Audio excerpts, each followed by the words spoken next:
tener presente de que también en este campo llamado, paradójicamente, extraordinariamente, contradictoriamente, el Aromo, donde se han invertido pues 1.200 millones y sigue siendo una superficie dotada de varios servicios destinados a una refinería, también se previó o se propuso la instalación de una refinería que iba a financiar Venezuela y que también fracasó.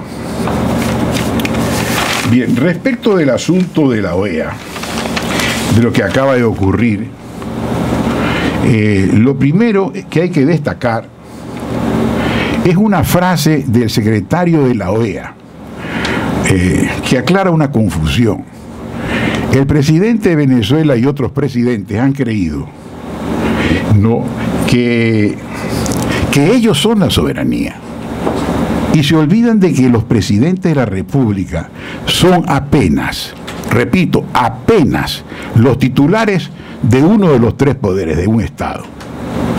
En consecuencia, la soberanía no está depositada en el Poder Ejecutivo, que es uno de los tres poderes. ¿A dónde voy? A lo que dice Almagro, que en esto tiene la razón.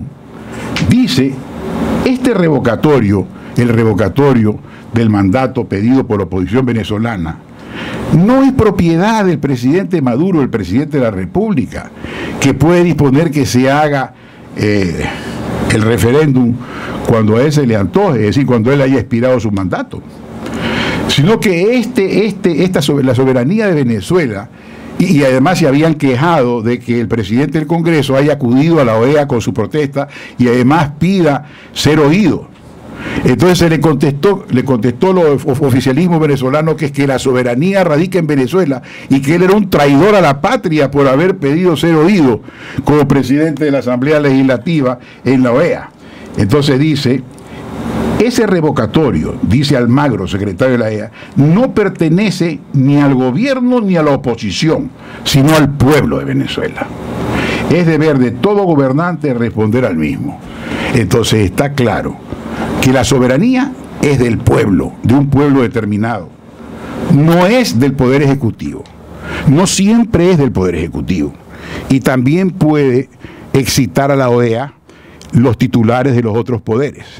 Porque cualquiera de ellos puede absorber al otro.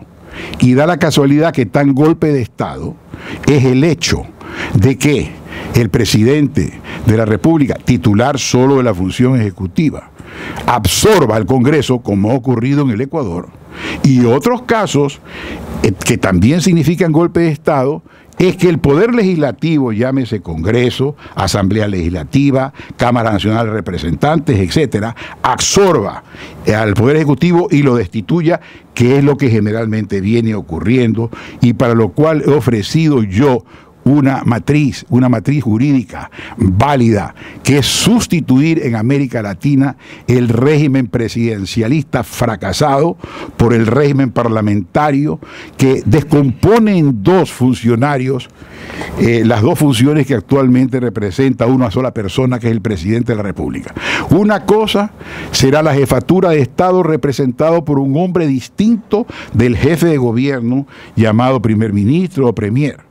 Entonces, el jefe de Estado encargado solo de las relaciones internacionales, que no suscita ninguna adversión, ningún enojo, ninguna protesta, ni está expuesto a ser destituido, porque no administra, porque no toca la hacienda pública.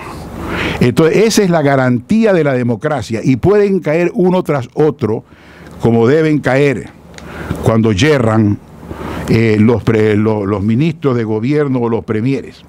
En resumen, vamos avanzando con la situación de Venezuela. Aclarado ese punto, se dice que ayer, unos dicen que triunfó Venezuela, otros dicen que realmente la mayoría de los países democráticos y por coincidencia los más poderosos, Estados Unidos, etcétera, que votaron por una resolución más firme, fueron muy blandos. Lo cierto es que es indiscutible que fueron muy blandos y que cometen un error al decir que ellos van a respetar la soberanía de Venezuela, pensando otra vez que la soberanía son los caprichos de Maduro. ¿Qué es lo que quiere el presidente Maduro para que ustedes lo entiendan? Porque aquí también en el Ecuador tenemos la revocatoria del mandato, para lo cual hay que reunir millones de firmas.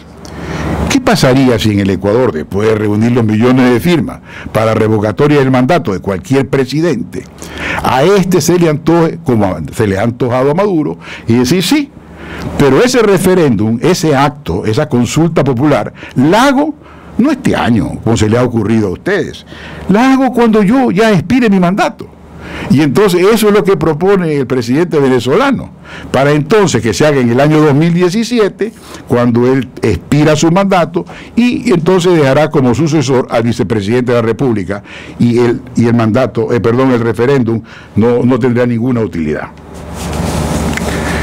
Desde luego es penoso que los organismos ecuatorianos, tanto el Poder Ejecutivo como el Poder Legislativo, se hayan pronunciado en forma adversa a esta consulta que quiere hacer la OEA, que quiere revisar el asunto de Venezuela, y el señor presidente ha dicho que está fuera de lugar, y el Congreso Nacional o Asamblea Legislativa ha dicho que se opone, que todo está en orden.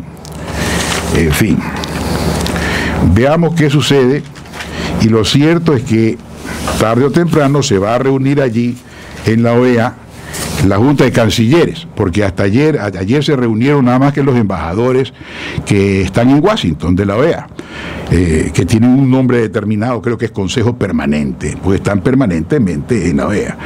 Pero los cancilleres que están solamente, ocasionalmente, pues son llamados en un segundo momento, concurrirán, ¿no? Y desde luego el hecho de que el voto americano, democrático, se haya descompuesto como un archipiélago, una serie de islotes diminutos del Caribe, donde en realidad lo que son ciudades, estados y no estados, que en realidad debiera exigírsele que todos ellos compongan un solo estado, una confederación, representando un solo voto, una persona jurídica. Lo cierto es que entonces sabremos cuál es la posición. Ahora, está claro además de que lo peor que le puede suceder a Venezuela es que le expulsen de la OEA. Pero eso al mismo tiempo es lo peor que le podría pasar, estimados amigos, al pueblo venezolano desamparado, porque entonces quedaría desamparado, desvinculado definitivamente del continente. Eso significa que debemos reformar la Carta de la OEA para autorizar un grado de intervención en un país donde existe una dictadura que no acepta las recomendaciones del organismo internacional. Esta es la propuesta. Tenemos una llamada telefónica.